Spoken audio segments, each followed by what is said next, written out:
AP police recruitment board అధికారులు చేపట్టిన ఎత్తు కొలతలపై అభ్యంతరాన్ని వ్యక్తం చేస్తూ కోర్టును ఆశ్రయించిన పలువురు ఎస్ఐ అభ్యర్థులపై హైకోర్టు తీవ్ర ఆగ్రహాన్ని వ్యక్తం చేసింది.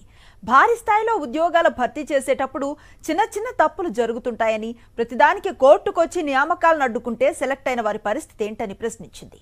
వేలాది మంది ఉద్యోగాలు లేకుండా తిరుగుతున్నారని, ఇలా అయితే ఎప్పటికీ ప్రభుత్వ నియామకాలు పూర్తి కావని తెలిపింది. ఎంపికైన వారు ఉద్యోగంలో చేరే పరిస్థితి ఉండదన్నారు. ఒకవైపు కోర్టులకు వచ్చి ఇలా ఉద్యోగ నియామకాలను అడ్డుకుంటారని, మరోవైపు ఉద్యోగాలను భర్తీ చేయట్లేదని నిందిస్తూ ఉంటారని మండిపడింది.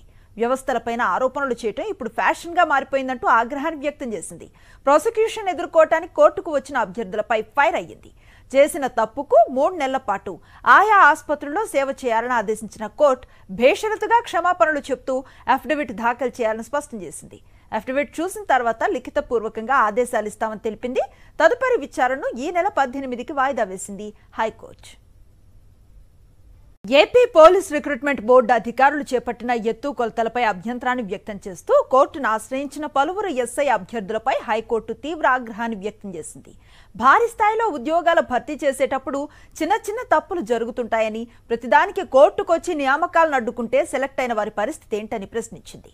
వేలాది మంది ఉద్యోగాలు లేకుండా తిరుగుతున్నారని, ఇలా అయితే ఎప్పటికీ ప్రభుత్వ నియామకాలు పూర్తి కావని తెలిపింది.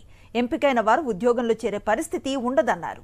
ఒకవైపు కోర్టులకు వచ్చి ఇలా ఉద్యోగ నియామకాలను అడ్డుకుంటారని, మరోవైపు ఉద్యోగాలను భర్తీ చేయట్లేదని నిందిస్తూ ఉంటారని మండిపడింది. వ్యవస్థలపైన ఆరోపణలు చేయటం ఇప్పుడు ఫ్యాషన్ గా మారిపోయిందంటూ ఆగ్రహాన్ని వ్యక్తం చేసింది. ప్రాసిక్యూషన్ ఎదుర్కోవటానికి కోర్టుకు వచ్చిన అభ్యర్థులపై ఫైర్ అయ్యింది. చేసిన తప్పుకు 3 నెలల పాటు ఆయా ఆసుపత్రుల్లో సేవ చేయాలని ఆదేశించిన కోర్టు బేషరతుగా క్షమాపణలు చెప్తూ అఫిడవిట్ దాఖలు చేయాలని స్పష్టం చేసింది. అఫిడవిట్ చూసిన తర్వాత లిఖితపూర్వకంగా ఆదేశాలు ఇస్తామని తెలిపింది. తదుపరి విచారణను ఈ నెల 18కి వాయిదా వేసింది హైకోర్టు.